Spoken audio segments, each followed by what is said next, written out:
I am pleased to have another Worcester guy with us here, Nassim Aoude, who is the founder and CEO of Alpinax. Nassim, welcome. Thanks very much for having me today. And I just had on Steve Joseph, who's the Senior Vice President of Operations for Unum, previously known as the Paul Revere Company, which has been in the city for 150 years. You're not quite there yet, Not 4 yet. years, but you've started a business, a graduate of UMass Amherst, the St. Peter Marian grad. But why don't you tell us a little bit about your business? Yeah, so I'm the founder of Alpinax Drone Services.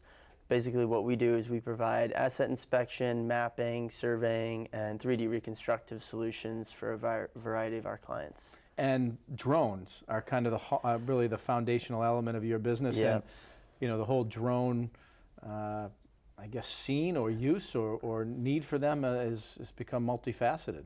Right, yeah, they've become very powerful technical tools, and that's really where what we use them for. Not just imagery or video, which is really great, and we do work in the production field as well, but our primary services come in for engineering companies, construction firms, civil engineering, and a lot of maintenance for whether it be smokestacks or power plant type of inspection work.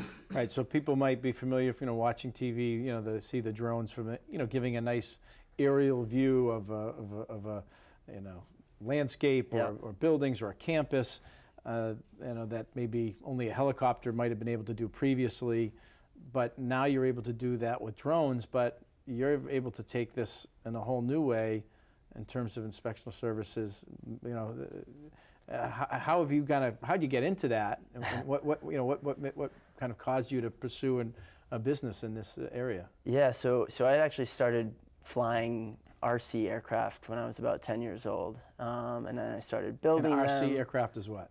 Basically what old drones used to be before they were called drones. So they were a lot more simple, just Kind of the simple model airplanes that people might describe them as? Yeah. Exactly. So I originally started flying those and then building them and then designing and building my own. And, I kind of was on a little bit of a break while I was in high school. Didn't do it too much, but after I got into college, we started using them more for some of the clubs and associations I was involved with for advertising. Right, right. And so you found a growing niche in this space.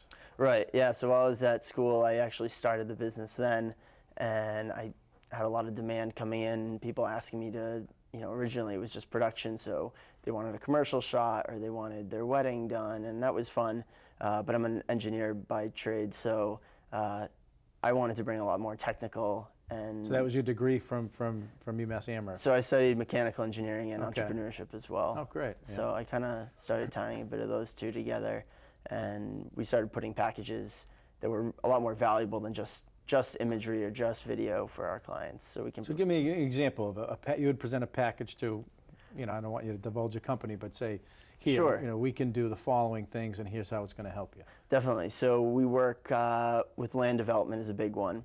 So we had a project out in the Philippines 4 months ago.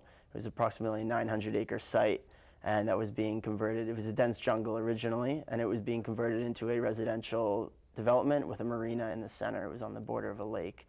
So what we were able to do is we came in and we conducted a full survey of that 900-acre parcel. Now, Via drone overhead. Yep. And we also use some land-based GPS to ensure accuracy and other things. But basically, we were able to take what conventionally would have been a 4-month turnaround process for the surveying, and we were able to cut that down to 6 days.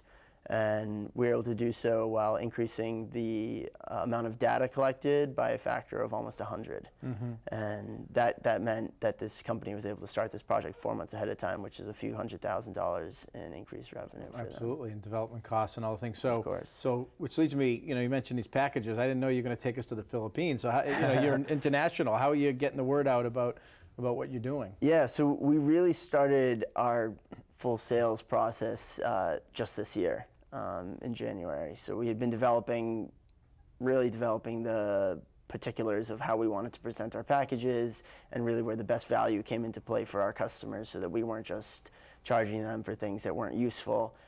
We've been doing that for almost 2 years. So now that we've started doing that, we're doing a lot of advertising online. Mm-hmm. We're starting to get into some of the more local advertising avenues, and we've got different individuals representing us at in different parts of the country, as well as in different countries as well. Right, right. So just growing and based locally. Yep, yep. And let me just ask you, there's also been, with the proliferation of drones and kind of the issue around safety and the FAA being involved. I mean, there's a whole protocol that you've got to adhere to. Absolutely, yeah. And we are, as a company, we're very strict about that. We don't try and bend the rules. We don't try and slide under the radar. No pun intended. Yeah, yeah, yeah. But yeah, we're very strict with that, and we're one of the farthest ahead of the pack in terms of regulations. So we actually have a number of different approvals, one of which is actually to fly within Logan's Class B airspace. So that's one of the most strict airspace classifications you can get on land.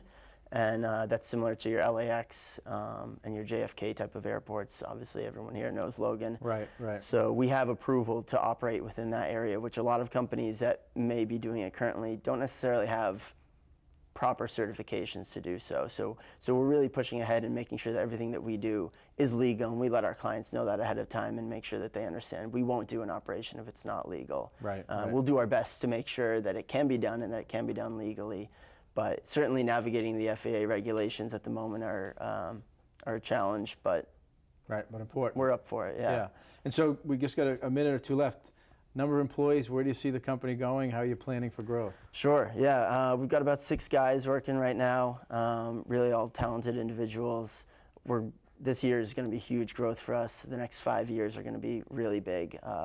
The industry as a whole is expected to grow a number of 1,000% globally and become really large. So we're preparing our company to ride that wave, if you will. And we're starting locally with this region, which has been a great sandbox for us to get out and testing a lot of our services here.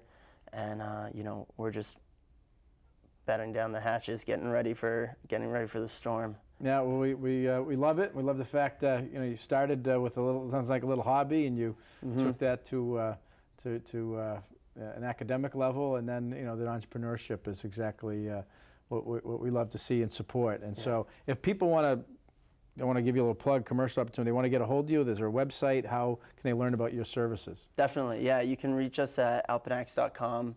If you just Google Alpinax, ALPINAX, we'll be right up there. Feel free to shoot us an email, call us. Very available at all times.